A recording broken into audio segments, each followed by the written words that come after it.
Alors on va parler d'économie, les chapitres suivants, je vous rassure, sont un peu plus courts que le premier. Alors, vous avez vu, il y a pas mal de statistiques qu'on fait à l'échelle des EPCI. Dans le SCOT, on insiste, on va travailler beaucoup avec la notion de bassin de vie.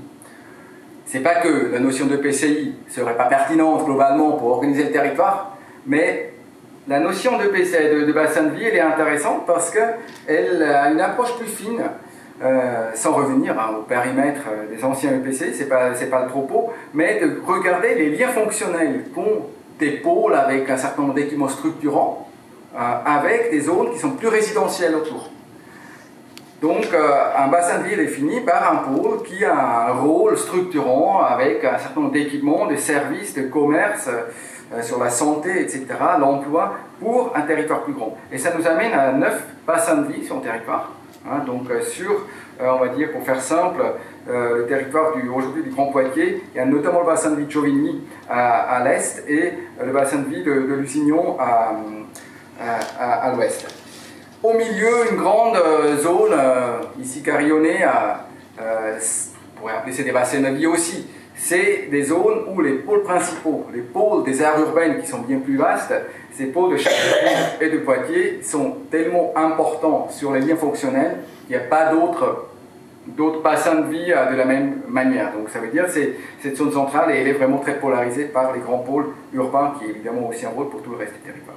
Donc cette notion de bassin de vie elle va être importante aussi pour tout le travail des orientations qu'on va essayer de développer. Un mot sur la structure de l'emploi, l'économie du territoire. Vous voyez une représentation assez classique entre donc, le secteur tertiaire, le secteur de la construction, de l'industrie et de l'agriculture. Par EPCI, une fois de plus, en moyenne sur le territoire, 3/4 de l'emploi qui est sur le tertiaire. Alors bon, ça serait intéressant de différencier plus finement parce que c'est le tertiaire qui regroupe beaucoup de choses. Mais on voit que cette part est encore plus importante sur le Grand Poitiers, avec uniquement 1% sur l'agriculture, ça ne va pas vous surprendre. Quand on compare avec le Grand Châtellerault, là, la part de l'industrie est fortement plus importante. Les vallées du Clin, avec un profil qui n'est pas loin de celui du Grand Poitiers, notamment évidemment influencé par, on va dire, l'emploi tertiaire aussi sur, on va dire, les portes sud du territoire du Grand Poitiers. On parle dans le SCOT ensuite de différentes... il y a des analyses sur c'est quoi les filières moteurs du territoire. Il y a des filières moteurs fortes que vous connaissez, l'aéronautique, les moteurs, la mécanique, mais aussi l'agroalimentaire, très lié à l'agriculture forcément, mais aussi l'énergie. Mais il y a aussi 93% des établissements, des entreprises qui sont des TPE ou des PME. C'est important. Et ce qui est important avec cela, c'est ces TPE. Elles ne sont pas là dans les grandes zones économiques qui sont très concentrées autour de la technopole du Futuroscope et du Grand Poitiers ou de Châtellerault. Elles sont partout sur le territoire. Donc là aussi, il y a quelque part une présence économique, une activité qui est diffuse et c'est intéressant. Ensuite, on parle beaucoup dans le SCOT de l'économie présentielle. C'est quoi l'économie présentielle? Il y a de l'emploi qu'on appelle productif, qui est quelque part indépendant du fait qu'il y ait des habitants ou non, et l'économie présentielle, qui elle, simplement liée au fait qu'il y a des habitants qui ont besoin d'écoles, de santé, d'administration, etc. La part de l'économie présentielle sur le global de l'emploi d'un territoire est très importante. Je n'ai pas de chiffre précis en tête, mais c'est autour de la moitié.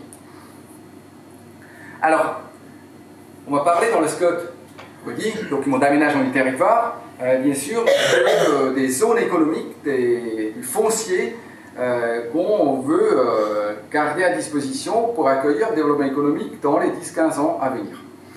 Il y a eu un inventaire de fait, déjà il y a quelques années. Aujourd'hui, cet inventaire est en cours d'actualisation en collaboration avec les EPCI.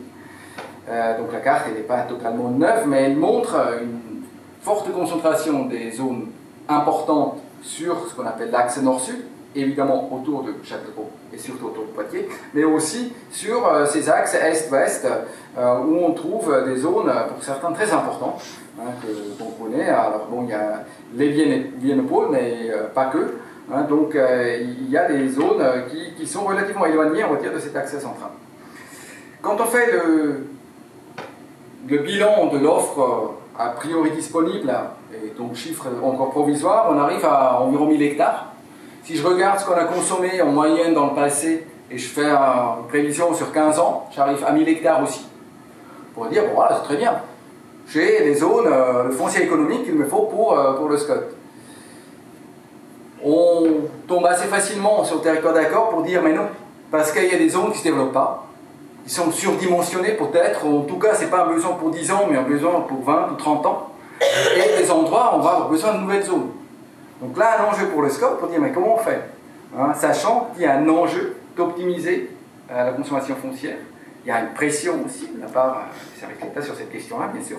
Hein, donc, de trouver un projet cohérent, c'est pas dire que la compétence économique est celle du SCOT, non, c'est celle des EPCI, c'est pour ça qu'on travaille ensemble, mais il faut une cohérence et ne pas rentrer dans un système de concurrence.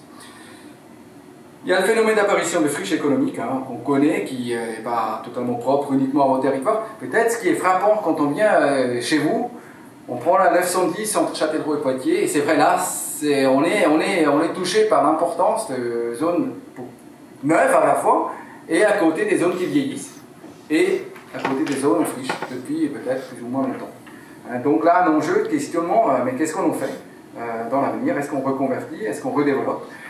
Donc en résumé, des atouts dans chaque bassin d'emploi. Il faut une stratégie commune qui joue sur les complémentarités. Créer des conditions d'accueil pour les entreprises, pour accueillir le développement, rester compétitif. Une approche territoriale de l'offre des surfaces économiques, c'est ce que je viens d'expliquer. Rechercher certainement une certaine spécialisation des parcs économiques. Aujourd'hui, vous avez essentiellement des zones où il y a à la fois du commerce, de la production, d'artisanat, on n'aime pas beaucoup spécialiser. Nous, on pense que, au moins pour certaines zones majeures, à un moment donné, il est intéressant de spécialiser un peu, de dire ça c'est une zone commerciale, ça c'est une zone industrielle, ce qui permet aussi d'offrir des services aux entreprises plus spécifiques par rapport à leurs besoins. Optimiser la consommation foncière, donc j'en ai parlé, les qualités environnementales des parcs, et il y a bien sûr là-dedans aussi la question de la desserte numérique, le très haut débit, le haut débit et surtout le très haut débit, qui est évidemment un outil de travail aujourd'hui dans les pôles économiques, mais aussi partout, évidemment, pour développer, et aussi pour les TPE. Alors, un petit mot sur l'agriculture. 3/4 du territoire, c'est l'espace agricole. C'est un volume économique important quand on regarde la production agricole, 20% de la part régionale, 600 millions d'euros. Une agriculture qui est diversifiée sur le territoire. Il y a bien sûr les grandes plaines agricoles qu'on connaît sur le Neuvillois, sur Mirbalet, aussi sur la partie sud-ouest, plus des territoires bocage, avec une part d'élevage plus importante sur l'ouest ou dans les vallées.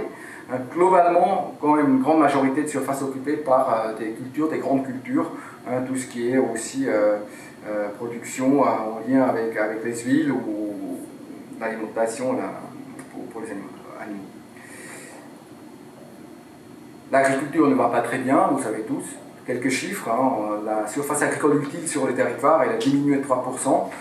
Selon les territoires, ça varie un peu, mais là-dedans, il faut faire attention parce qu'il y a aussi des billets qui sont simplement liés à des évolutions, à la définition, ce qui est une surface agricole utile. Il y a eu des évolutions là-dedans. Mais donc une diminution qui est beaucoup plus forte quand on regarde le deuxième chiffre, moins 44% quand on regarde le nombre d'exploitants ou co-exploitants sur le territoire. C'est pas propre au seuil du Poitou, c'est quelque chose qu'on observe partout. Des chiffres très impressionnants. Et qui montre bien que même si la valeur économique est importante, sur l'emploi, il y a des enjeux importants. Donc en résumé, le SCOT, il va surtout se préoccuper de la préservation de l'outil de production qui est le sol. Consommer moins d'espace par l'urbanisation. Et ensuite, il y a bien sûr les liens avec les besoins des urbains, l'agriculture de proximité, les circuits courts, toutes ces notions, aussi les services rendus simplement pour l'urbain quelque part, en termes de qualité de vie, voire en termes de création énergétique qui sont liés à l'agriculture. Alors on va parler du commerce.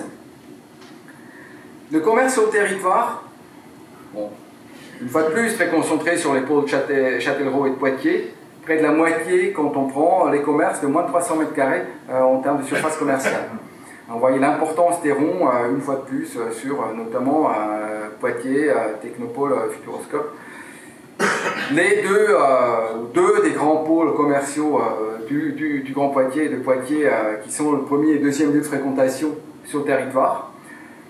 En même temps, 2/5 des communes sur le territoire qui se battent, qui ont fini de se battre, contre la fermeture d'un dernier commerce. Donc quand on parle d'animation de bourgs, de remettre l'habitat dans les centres-bourgs, de l'attractivité de centres-bourgs, il n'y a plus un commerce, évidemment, ça pose des questions. Néanmoins, alors, comparé à d'autres territoires, 71% des habitants habitent dans une commune avec une offre commerciale qu'on dit de base complète, donc c'est les 3 commerces de base, donc une épicerie, une boulangerie. C'est pas si mal, mais ça veut dire quand même qu'il y a 30% des habitants qui habitent dans des communes où on n'en a plus de cela. Donc qui posent aussi des enjeux, et qui s'ajoutent à d'autres enjeux qui sont simplement l'évolution des comportements d'achat, le commerce en ligne. On observe avec ces évolutions sur le commerce et la concurrence entre enseignes aussi, et les difficultés du commerce dans les centres-bourgs, le phénomène vacances, du commerce traditionnel, des friches commerciales qui augmentent aussi globalement sur le territoire. Donc on rappelle une fois de plus l'importance des circuits alternatifs, tournées marché, etc. Phénomène important dans le SCOT, je reviens sur l'attractivité des centralités, c'est le développement du commerce plutôt sur les giratoires, les ronds-points, aux sorties et aux entrées de bourg ou de ville, plutôt que dans la centralité même. Le SCOT, il a des outils. Si on le veut, si les élus le veulent, on peut agir, définir des règles pour mieux encadrer ces phénomènes-là. Effectivement, nous, ça nous semble vraiment important pour ramener les opérateurs, les porteurs de projets dans une logique, une politique globale de revitalisation des centres. Donc en résumé, un enjeu de préservation, de reconquête et de confortation des centres-villes, centres-bourgs. Organiser le développement commercial dans une logique non-concurrence entre les différents pôles, en lien avec le développement résidentiel. Alors quand on dit non-concurrence, le législateur a été clair sur le SCOT. Le SCOT n'a pas vocation de limiter la concurrence entre des porteurs de projets. Mais il doit faire de sorte que cette concurrence économique, qui peut être saine, ne résulte pas sur des impacts négatifs pour l'environnement. Donc le SCOT, s'il encadre le développement commercial, c'est avec les critères d'aménagement du territoire. Cohérence, centre-bourg, cohérence entre les différents territoires, les différentes polarités. Mais ce n'est pas freiner le développement commercial en soi. J'ai parlé du réinvestissement de la modernisation des zones commerciales, économiques. On a parlé de la difficulté, effectivement, de maintenir les derniers commerces. Alors, quand je travaille avec des spécialistes du commerce, ils me disent, en règle générale, quand on est en train de se battre pour le dernier ou l'avant-dernier commerce, c'est déjà trop tard. Et on aurait dû se battre avant. Ceci dit, je pense que c'est votre rôle aussi d'élu, on n'abandonne jamais, continuez à se battre et Scott devrait vous aider. Donc voilà.